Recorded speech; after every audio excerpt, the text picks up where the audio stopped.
Hello, beautiful soul. I'm Mistress Ana. Welcome back to Frequency of Love. Now take a deep breath with me. Inhale and exhale. Let your shoulders soften. Let your jaw unlock just a little. You do not have to force anything, just notice the possibility of softening.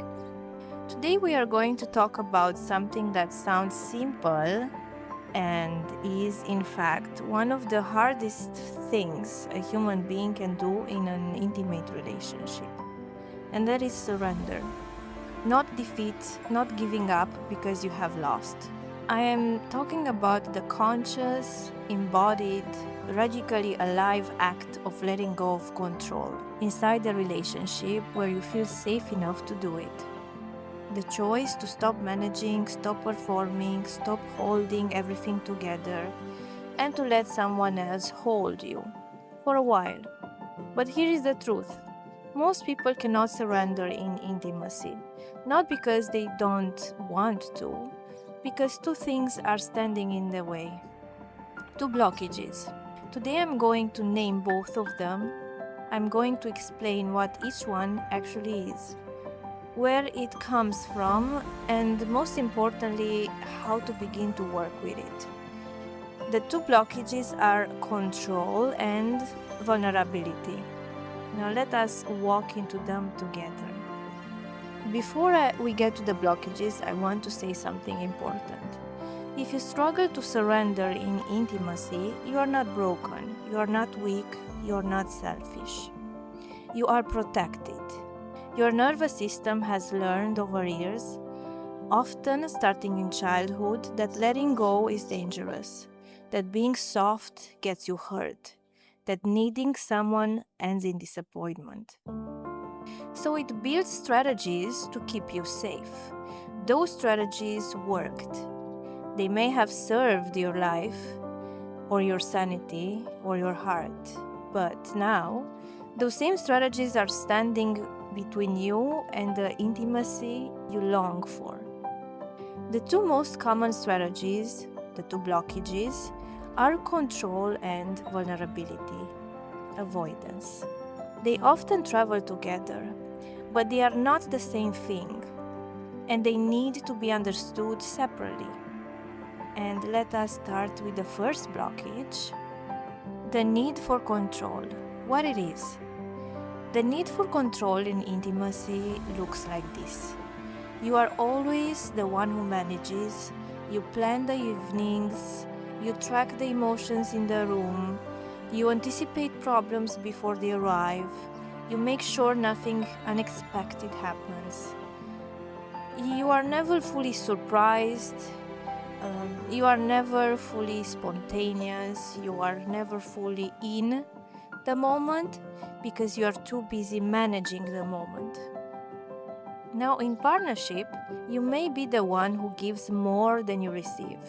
Not because you are generous, because receiving would require you to let someone else take the lead.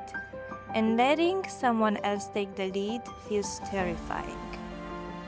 Control is not just about being bossy or demanding.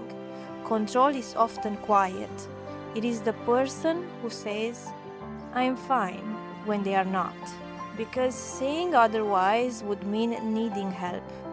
It is the person who does everything themselves, because asking for help feels like losing autonomy. So where it comes from? The need for control almost always comes from a place where things were not safe. Maybe you grew up in a chaotic home, a parent who drank, a caregiver who was unpredictable or emotionally avoidant, a household where you never knew what mood you would come home to. In that environment, control was not a flaw. Control was a survival strategy. You learn to scan, to anticipate, to manage. Because if you don't manage, something bad might happen. Or maybe your home was not chaotic, maybe it was demanding. You were expected to perform, to achieve, to never make mistakes. And you learned that the only way to be loved was to be perfect. That is also control. The relentless grip of never letting yourself be seen as less than flawless. Now, what it costs you in intimacy? Here is what control costs.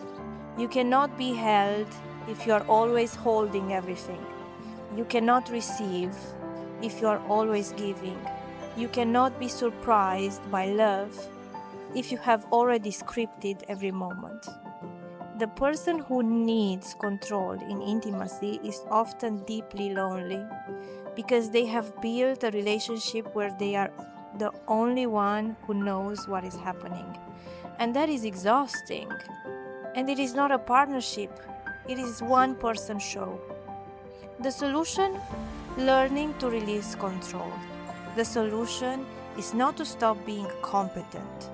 It is to learn the difference between danger and discomfort. Most of what you are controlling in your relationship right now is not dangerous. It is just unfamiliar. Letting someone else plan the evening will not kill you. Letting someone else be wrong without you correcting them will not destroy the relationship. Letting someone else take care of you will not make you weak. But your nervous system does not know that. You have to teach it. Start with small experiments. One small thing this week that you let go of. Let your partner choose the restaurant without your input. Let them make a mistake without you fixing it. Let them see you tired or sad without you performing energy you don't have. Notice what happens in your body when you do this. The urge to grab back control, the discomfort, the anxiety. Do not fight it. Just stay with it, breathe, and notice that you are still safe. That is how the nervous system learns, not through force, through repetition, through small repeated experiences of letting go and discovering that the world did not end. Now, the second blockage I want to talk about is the fear of vulnerability. And what is that? The fear of vulnerability is different from the need for control, though they are cousins. Vulnerability is the willingness to be seen, not the version of you that has everything together, the real you, the tired you, the sad you, the uncertain you, the you that needs, that wants, that feels, that could be hurt. The fear of vulnerability is the terror that if you are seen, really seen, you will be rejected, humiliated, or abandoned. In intimacy, the fear of vulnerability sounds like this. You do not say what you actually feel because what if is too much? You do not ask for what you actually want because what if they say no? You do not let them see you cry or being sad because what if they think you are weak? You do not tell them you need them because what if they leave? Instead, you stay safe. You stay safe at the surface. You stay in control of what they know about you. But here is the cruel irony. The fear of vulnerability does not protect you from rejection. It guarantees a different kind of rejection, the kind where you are never truly known, where you are loved but only for the version of yourself that you have been performing. Now, where it comes from? The fear of vulnerability is learned. It is not born in you. You learn it. You learned it. Usually early, usually in relationships that were supposed to be safe and were not. Maybe you cried as a child and were told to stop. Maybe you asked for help and you were ashamed. Maybe you showed excitement and you were mocked. Maybe you expressed a need and were met with anger or indifference. When these things happen repeatedly, your nervous system draws a conclusion. Being seen is dangerous. Showing what is real in me will cost me love. And so you learn to hide, not dramatically, quietly. You learn to show the parts that are acceptable and conceal the parts that are not. You become skilled at being liked without ever being known. Now, what it costs you in intimacy? Here is what the fear of vulnerability costs. You cannot surrender if you cannot be seen. And you cannot experience the deepest kind of intimacy if you cannot surrender. Intimacy, real intimacy, requires that two people let each other in. Not all at once, slowly, but eventually the walls have to come down. If you are always hiding, you are always alone, even in a room full of people who love you, even in a bed with a partner who adores you. The fear of vulnerability creates a specific kind of loneliness, the loneliness of being loved for someone you're not. And knowing that if they ever saw the real you, they might not stay. The solution is building the capacity for safe vulnerability. The solution is not to become an oversharer. It is not to collapse into vulnerability with people who have not earned your trust. The solution is to learn to distinguish between safe vulnerability and unsafe vulnerability, and then to practice the first slowly in relationships where safety has been built. And here is how. First, start smaller than you think you need to. You do not need to confess your deepest wound. You need to take one small risk. Tell your partner, I had a hard day. I do not need you to fix it. I just need you to know.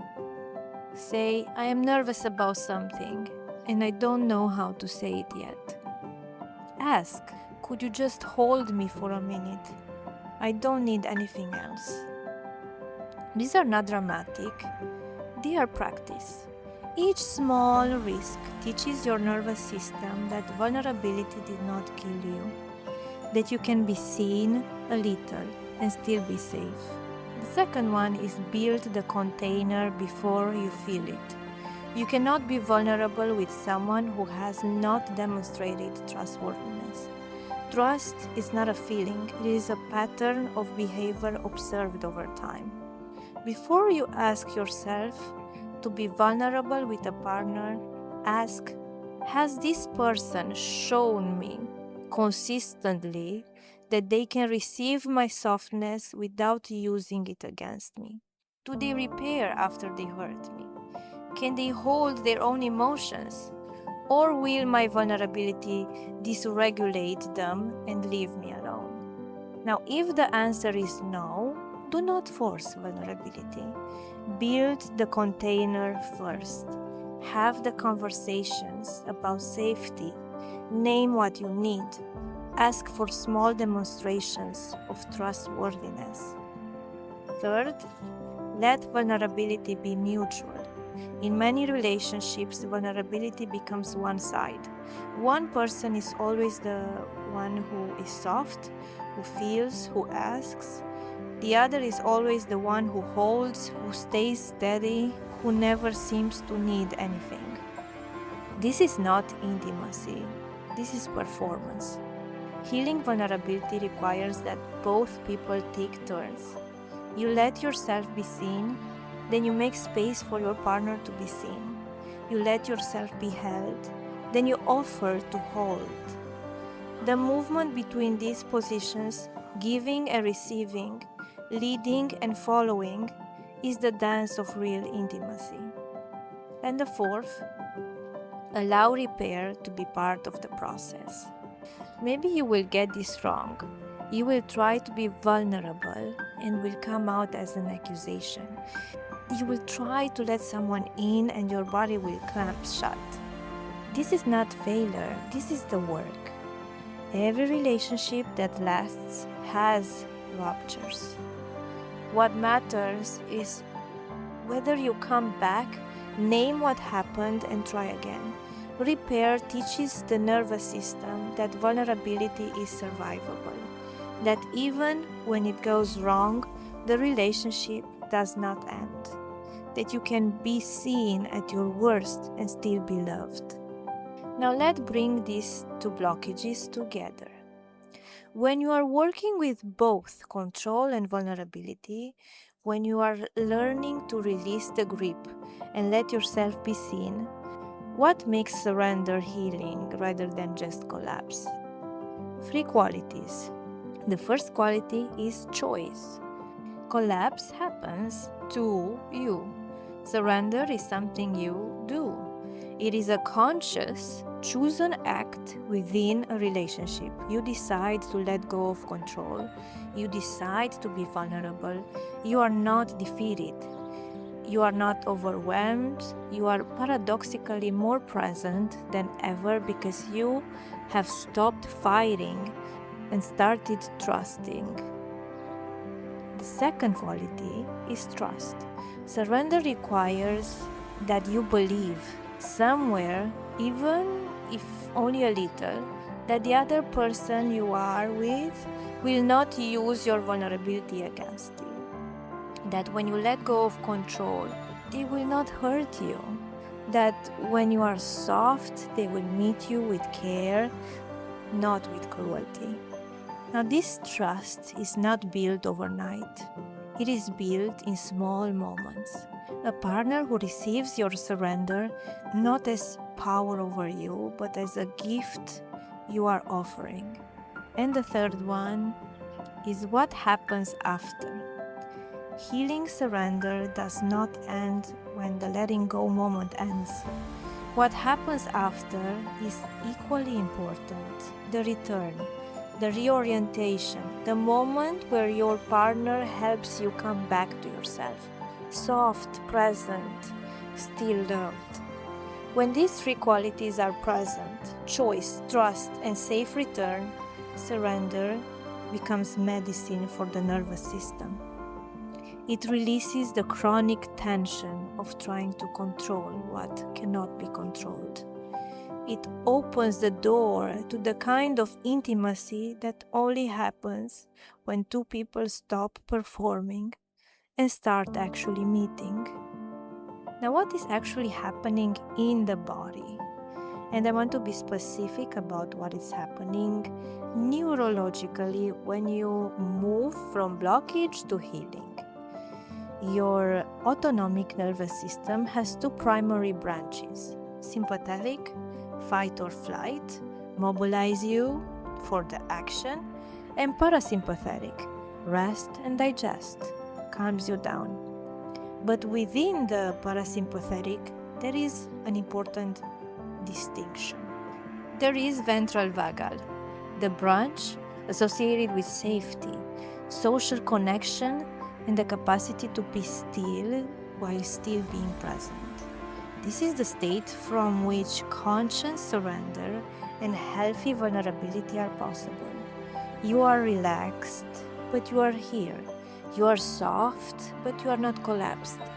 You can receive touch, attention, care without bracing. And then there is dorsal vagal, the branch associated with shutdown, dissociation, and freezing. This is not surrender, this is collapse. The nervous system has decided that fighting and fleeing are not possible, so it numbs you out. And here is what most people do not know. If you grew up in an environment where vulnerability was punished and control was the only safety, your nervous system may not have a clear path to ventral vagal safety.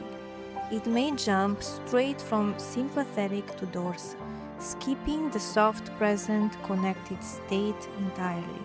This is why surrender feels like death, because the only letting go your body knows is the one where you disappear. The healing of surrender is the slow, patient work of building a new pathway, teaching your nervous system through small, repeated, safe experiences inside a trusted relationship.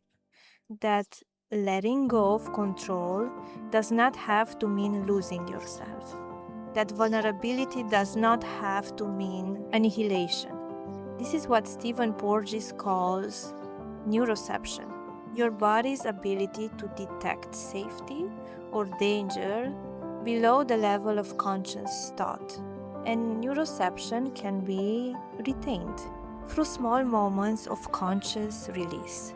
Practice over and over until the body finally believes it.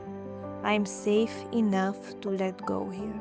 And before we close, I want to offer you something small, a practice.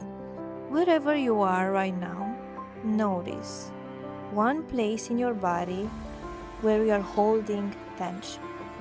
Just one. Your jaw, your shoulders, your belly, your hands. Now ask yourself, is this tension control or is protection from vulnerability? You do not have to know the answer instantly, just ask the question. Now take a deep breath and on the exhale, imagine what it would feel like to soften that one place. Just 1 millimeter, not forcing, just allowing the possibility. Now say to yourself silently inside, I do not have to control everything to be safe. And then, I do not have to hide to be loved. And notice what happens in your body when you say these things. Even a flutter, even a small shift. That shift is the beginning. Now, if you recognize yourself in these blockages, the need for control, the fear of vulnerability, let me say this to you. You are not broken. You are not weak. You learned these strategies because once, somewhere, they kept you safe.